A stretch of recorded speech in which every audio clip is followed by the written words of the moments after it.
কিছু টিপস জানা থাকলে আমাদের সংসারের কাজ অনেকটাই সহজ হয়ে যায়, আর সাথে সাথে আমাদের সময় খরচ অনেকটাই বাঁচে। তো হ্যালো বন্ধুরা, কেমন আছো তোমরা? আশা করি ভালো আছো, আর আমিও ভালো আছি। তো আবার আমি তোমাদের জন্য এমন কিছু টিপস নিয়ে এসেছি যেটা ইউজ করলে তোমাদের সংসারের কাজ অনেকটাই সহজ হয়ে যাবে, আর সাথে সাথে তোমাদের সময় খরচ অনেকটাই বাঁচবে। তাহলে চলো শুরু করা যাক। যখন আমরা এরকম অল্প কিছু মশলা বাটি, তখন দেখবে মশলাগুলো পুরোপুরি একদম মিহিন হয় না। তো ভাবি যে এইটুকু মশলা মিক্সিতে বাটলে তো মিহিনই হতে চায় না, তখন আমরা কি করব খুঁজেই পাই না। তো আমার এই পদ্ধতিতে একবার মশলা বেটে দেখলে আমি জল একদমই দিইনি, সামান্য 4-5টা লঙ্কা দিয়েছিলাম, পরে সেটা তোমাদেরকে দেখানো হয়নি। তবে এখানে আমি জল একদমই ব্যবহার করিনি। যদি লঙ্কা না দাও, শুধু একবার মিক্সি জারটাকে ঘুরিয়ে নেবে শুকনো মশলাটাই, তারপরে সামান্য জল দিয়ে মশলাটা পেস্ট করে দেখবে একদম মিহিন হয়ে যাবে। যতই কম মশলা দাও না কেন, শুকনো একবার যদি ঘুরিয়ে নাও, তারপরে যদি জল দাও, তাহলে মশলা একদম কিন্তু মিহিন হয়ে পেস্ট হবে। আশা করি টিপসটা তোমাদের কাজে আসবে। যখন আমরা মিক্সি জারের মধ্যে মশলা করি, তারপরে জারটা ধোয়ার পরও দেখবে আদা রসুন বা পেঁয়াজের যে গন্ধ, সেটা কিন্তু এই মিক্সি জার থেকে যায় না। তো যদি তোমরা মিক্সি জারটার মধ্যে এরকম 3টে ক্লিপ লাগিয়ে তারপরে জারটাকে এইভাবে উল্টে রাখো, দেখবে জলটাও তাড়াতাড়ি ঝরে যাবে, আর পেঁয়াজ বা আদা রসুনের যে গন্ধ, সেটাও কিন্তু একদমই বেরিয়ে যাবে। আর এইভাবে যদি রাখো, তাহলে মিক্সি জারটা খুব তাড়াতাড়ি কিন্তু খারাপও হয় না, কেননা জলটা খুব সহজে বেরিয়ে যায়, আর সেই জন্য মিক্সি জারটা আমাদের অনেক দিন পর্যন্ত টিকসই হয়। আমরা মহিলারা সারা দিন তো বাড়িতে নানা রকমের কাজে ব্যস্ত থাকি, আর তার সাথে সাথে কিন্তু আমরা মোবাইলও মাঝে মাঝে দেখি। তবে রান্না করতে করতে মোবাইল দেখলে অনেক সময় এই মোবাইল আমাদের হাত থেকে পড়ে যায়, আর মোবাইল ভেঙে যাওয়ার সম্ভাবনা হয়। তো যদি তোমরা রান্না করতে করতে কখনো তোমাদের মোবাইল দেখতে ইচ্ছা করে, তাহলে এইভাবে মোবাইল স্ট্যান্ড খুব সহজেই বানিয়ে নিতে পারো। দেখো, 2টো ক্লিপ যদি এইভাবে লাগিয়ে দাও মোবাইলের মধ্যে, তারপরে মোবাইলটা এইভাবে রেখে রান্না করতে করতে বা যে কোনো ঘরের কাজ করতে করতে খুব সহজেই তোমরা মোবাইলে যে কোনো জিনিস দেখতে পারবে। বিনা পয়সায় খুব সহজে আর খুব তাড়াতাড়ি কিন্তু আমরা মোবাইলের স্ট্যান্ড বানিয়ে নিতে পারি। এতে আমাদের মোবাইল পড়ে যাওয়ারও ভয় থাকবে না, মোবাইল ভেঙে যাওয়ারও কোনো ভয় থাকে না। আশা করি টিপসটা তোমাদের কাজে আসবে। তাহলে চলো যাওয়া যাক পরের টিপসে। যখন আমরা বাচ্চাদের টিফিনে কোনো ফল দিই, সাধারণত আপেল, দেখবে এই আপেলটা কিছুক্ষণ পরই কালো হয়ে যায়। বাচ্চাদের টিফিনে দাও বা এমনি যদি আপেল কেটে রেখে দাও, কিছুক্ষণ পর দেখবে আপেলটা কালো হয়ে যায়। আর যদি বাচ্চাদের টিফিনে দেওয়া হয়, তাহলে এই কালো হওয়ার জন্য বাচ্চারা কিন্তু আপেলটা আর খেতে চায় না। তো যদি আপেল কেটে রাখো বা বাচ্চাদের টিফিনে দাও, তাহলে আমার এই পদ্ধতিতে একবার আপেল কেটে দেখবে। দেখো, নর্মাল যেমন আমরা আপেল কাটি, ঠিক সেরকমই কিন্তু আপেলটাকে আমি প্রথমে কেটে নিচ্ছি। তো এইভাবে আপেল কাটার পরে তারপরে আপেলটাকে আবার আমাদের জুড়ে দিতে হবে। যেমন প্রথমে ছিল আপেলটা পুরো গোটা, সেরকম আবার আমাদেরকে আপেলটা গোটা করে দিতে হবে। তো দেখো, এই যে 4 পিস কেটেছি, সেই 4 পিস এইভাবে জয়েন্ট করে দিলে আবার গোটা হয়ে যাবে। তো এইভাবে যদি আপেল বাচ্চাদের টিফিনে দাও, তাহলে আপেলটা কিন্তু একদমই কালো হবে না, বাচ্চারা খুব খুশি হয়ে খাবে। এভাবে একটা গার্ডার আপেলের মধ্যে লাগিয়ে তারপরে স্কুলে যদি বাচ্চাদের টিফিনে দাও, তাহলে দেখবে কালো না হওয়ার জন্য বাচ্চারা পুরো আপেলটাই কিন্তু খেয়ে শেষ করবে। আর ঘরেও যদি এভাবে রাখো, তাহলেও দেখবে সবাই খেতে চাইবে। আশা করি টিপসটা তোমাদের কাজে আসবে। যখন আমরা পেঁয়াজ কাটি, সাধারণত এইভাবে ছুরি দিয়ে পেঁয়াজ কাটি, কিন্তু যারা নতুন গৃহিণী তাদের দেখবে ছুরি বটিতে পেঁয়াজ কাটতে গিয়ে অনেক সময় হাত কেটে যায়। আবার অনেক মিহিন করে যদি পেঁয়াজ কাটতে হয়, নতুন গৃহিণীরা কিন্তু খুব মিহিন করে পেঁয়াজ ছুরি দিয়ে বা বটি দিয়ে কাটতে পারে না। মিহিন করে কাটতে গেলেই তাদের কিন্তু হাত কেটে যায়।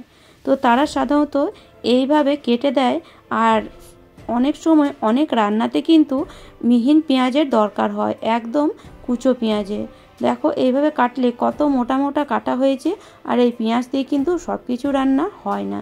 তো যদি তোমরা একদম মিহিন করে পেঁয়াজ কাটতে যাও, বিনা ছুরিতেই কাটতে পারবে।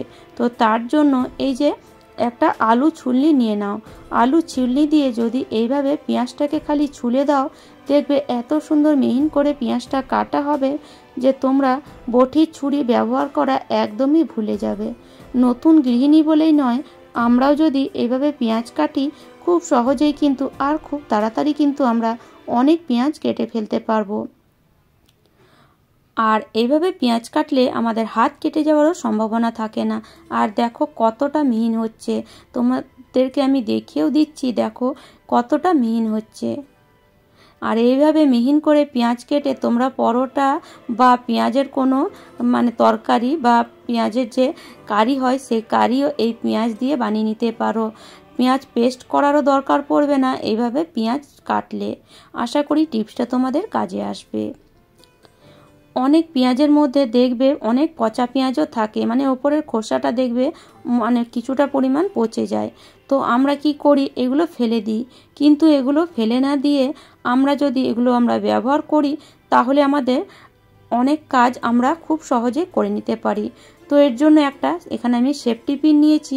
সেফটি পিনের মধ্যে এইভাবে পেঁয়াজগুলোকে লাগিয়ে একটা মালা তৈরি করে নেব, সেফটি পিনের মালা, পেঁয়াজের মালা সেফটি পিন দিয়ে। তো এইভাবে যতগুলো পেঁয়াজের খোসা ছিল পচে গেছিলো, সেগুলোই আমি ইউজ করছি। আর এখন যা পেঁয়াজের দাম, পেঁয়াজের খোসাও কিন্তু ফেলে দেওয়া একদমই কিন্তু উচিত নয়। পেঁয়াজের খোসাও আমরা কিছু না কিছু কাজে ব্যবহার করতে পারি। তো দেখো, এটাকে কিছুই করতে হবে না, এভাবে একটা সেফটি পিনের মধ্যে লাগিয়ে রান্নাঘরে যে কোনো জায়গায় এভাবে ঝুলিয়ে রেখে দাও। বাড়িতে যদি টিকটিকি, গিরগিটি বা আরশোলা পোকামাকড়ের উৎপাত থাকে, দেখবে এই পেঁয়াজের গন্ধে একদমই কিন্তু চলে যাবে। গ্যারেন্টি দিয়ে বলছি, এইভাবে যদি একটা সেফটি পিন দিয়ে পেঁয়াজটাকে রান্নাঘরে বা যে কোনো জায়গায় যেখানে লাইট জ্বলে সেখানেও যদি ঝুলিয়ে রেখে দাও, লাইটের জন্য যে পোকামাকড়, টিকটিকি, গিরগিটি, আরশোলা আসে, সেগুলো কিন্তু একদমই আসা বন্ধ করে দেবে। এইভাবে খালি এক জায়গায় ঝুলিয়ে রেখে দিতে হবে, সেটা রান্নাঘর হোক বা যে কোনো জায়গায়, বাড়িতে যে কোনো জায়গায়। তো এইভাবে ঝুলিয়ে রাখলে তোমাদের অন্য কোনো ওষুধ ব্যবহার করার কোনো প্রয়োজনই পড়বে না। আশা করি টিপসটা তোমাদের কাজে আসবে। তো চলো যাওয়া যাক পরের টিপসে। বিনস বলো, বরবটি বলো বা ভেন্ডি বলো, এই ধরনের সবজিগুলো কাটতে আমাদের অনেকটাই সময় লাগে। তো এগুলো কি হয়, একটা একটা করে আমাদের কাটতে হয়, আর সবজিগুলো ছোট হওয়ার কারণে আমাদের অনেকটাই সময় লেগে যায়। তো তোমরা যদি এইভাবে সবজি কাটতে বিরক্ত হও, তাহলে আমার এই পদ্ধতিতে একবার সবজি কেটে দেখবে। পদ্ধতিটা আমি বলছি, দেখো এইভাবে যদি কাটি তাহলে আমাদের অনেক সময় কি হয়, আমাদের আঙুলটাও কেটে যায় এই একটা একটা করে সবজি কাটতে কাটতে। তো চলো আজকে আমি যে পদ্ধতি বলবো, যদি তোমরা একবার ইউজ করো, গ্যারেন্টি দিয়ে বলবো যে ওই পদ্ধতিতে তোমরা বারে বারে ইউজ করবে। সেটা ভেন্ডি কাটো বা বিনস কাটো বা বরবটি কাটো, অন্য কোনো সবজি হয়তো হবে না, কিন্তু এই ধরনের সবজিগুলো খুব সহজে তোমরা কেটে ফেলবে। তো তার জন্য কি করব, এখানে আমি নিয়ে নিচ্ছি কিছুটা পরিমাণ বিনস। তো একসাথে আমরা 10-12 পিস এখানে বিনস এইভাবে নিয়ে নেব। ভেন্ডি যদি নাও তাহলেও এখানে 10-12 পিস একসাথে ভেন্ডি নিয়ে নিতে পারো, বা যদি বরবটি নাও এইভাবে একসাথে 10-12 পিস বরবটিও নিয়ে নিতে পারবে। তো এইভাবে সবজিগুলো নিয়ে তারপরে এর মধ্যে আমরা যদি একটা গার্ডার লাগিয়ে দিই, সবজিগুলো আমরা একসাথে কেটে ফেলতে পারবো। তো দেখো, এইভাবে একটা গার্ডার লাগিয়ে দিলে কি হবে, সবজিগুলো কাটতেও আমাদের হাত লাগবে না খুব একটা, বা হাত কেটে যাওয়ারও সম্ভাবনা থাকে না। নতুন গৃহিণীদের কিন্তু ছুরি দিয়ে সবজি কাটতে খুবই অসুবিধা হয়, বা যারা ছুরি দিয়ে সবজি কাটা যাদের অভ্যাস নেই, তারাও কিন্তু ছুরি দিয়ে কাটতে তাদের খুবই অসুবিধা হয়। তো এইভাবে যদি একটা গার্ডার লাগিয়ে সবজি কাটো, তাহলে খুব সহজেই তোমরা সবজিগুলো একসাথে অনেকগুলো কেটে ফেলতে পারবে। আর একসাথে যদি অনেকগুলো সবজি আমরা কাটতে পারি, তাহলে সবজি কাটতে আমাদের খুব বেশি সময় লাগবে না, সাথে সাথে আমাদের কাজটা অনেকটাই সহজ হয়ে যাবে, সময়ও বাঁচবে, কাজটাও সহজ হবে। তো আশা করি টিপসটা তোমাদের কাজে আসবে। আর আমার টিপস যদি তোমাদের এতটুকুও ভালো লেগে থাকে তাহলে অবশ্যই একটি লাইক করে দিও। দেখো কতগুলো বিনস একসাথে কাটা হয়ে গেল। তো চলো যাওয়া যাক পরের টিপসে। যখন আমরা বাজার থেকে এই ধরনের সবজি কিনে আনি, মানে যে কোনো সবজি কিনে আনি, সাধারণত প্লাস্টিকেই আনি। আর আমরা সবজিগুলো ভালো করে ধুয়ে তারপরেই ফ্রিজের মধ্যে রাখি। আবার অনেক সময় এই প্লাস্টিকের মধ্যেই মানে রেখে দিই ফ্রিজে। তো প্লাস্টিকের মধ্যে তো প্রথমত সবজি রাখা ঠিক নয়, তবুও তোমরা যদি প্লাস্টিকের মধ্যে সবজি রাখো এইভাবে কিন্তু ডাইরেক্ট সবজিটা রেখো না। এভাবে যদি রেখে দাও দেখবে সবজিটা 2 থেকে 3 দিন পরে পচে যাবে। আমরা কি করি, এরকম একটা গিট লাগিয়ে দিই, তারপরে ফ্রিজের মধ্যে সবজিগুলো রেখে দিই। কিন্তু এভাবে রাখার পরে দেখবে 2 থেকে 3 দিন পর সবজি বা ফল পচে যায়। তো আমরা ভাবি হয়তো সবজি ফলটা মানে ভালো ছিল না, সেই কারণে পচে গেল, কিন্তু সেটা নয়। এই যে প্লাস্টিকটা ফ্রিজের মধ্যে রাখলেই দেখবে প্লাস্টিকের মধ্যে একটা জলের বাষ্প তৈরি হয়, সেই বাষ্পর কারণেই কিন্তু সবজিটা পচে যায়। তো যদি এরকম একটুখানি ফুটো করে দাও এই প্লাস্টিকের মধ্যে, তাহলে সেই বাষ্পটা তৈরি হবে না, আর সেই কারণে কিন্তু সবজিটা পচবে না। তো আমি তো বলবো এরকম প্লাস্টিকের মধ্যে সবজি না রাখাই ভালো। এটা কিন্তু আমাদের স্বাস্থ্যের পক্ষেও খুব একটা ভালো নয়। তো তোমরা চেষ্টা করবে প্লাস্টিকের মধ্যে সবজি না রাখারই।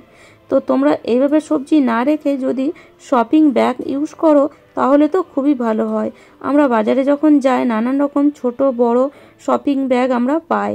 এই যে এই ধরনের শপিং ব্যাগ, দেখো আমার কাছে এই ধরনের শপিং ব্যাগ অনেক আছে, আমি কিন্তু কোনো মানে বাজার থেকে কিনে আনিনি। তো এই ধরনের শপিং ব্যাগ হয়তো তোমাদের কাছেও থাকবে, বা যদি বড় থাকে বড়ও ইউজ করতে পারো। একসাথে সব সবজি একটা বড় শপিং ব্যাগের মধ্যে রেখে দিতে পারো। এভাবে যদি শপিং ব্যাগ ইউজ করো তাহলে শপিং ব্যাগগুলো কাজে লেগে যাবে। আর আমাদের শপিং ব্যাগের মধ্যে আমরা যদি সবজি রাখি, সবজিটা দেখবে খুব সহজে পচে যায় না। এই সবজি তোমরা 10 থেকে 15 দিন পর্যন্ত ফ্রিজে এইভাবেই রেখে দিতে পারবে, সবজি এতটুকুও পচবে না, আর আমাদের স্বাস্থ্যের পক্ষেও কিন্তু কোনো ক্ষতিকারক নয়। তো আশা করি আজকের টিপসগুলি তোমাদের কাজে আসবে। আর আমার টিপসগুলি যদি তোমাদের এতটুকুও ভালো লেগে থাকে তাহলে অবশ্যই লাইক করো, শেয়ার করো, আর আমাকে কমেন্ট করে অবশ্যই জানিও। আর যারা আমার চ্যানেলে নতুন বন্ধু হয়েছো তারা প্লিজ চ্যানেলটিকে সাবস্ক্রাইব করে নিও এরকম নিত্য নতুন টিপস পাওয়ার জন্য। তাহলে চলো আজ এই পর্যন্তই।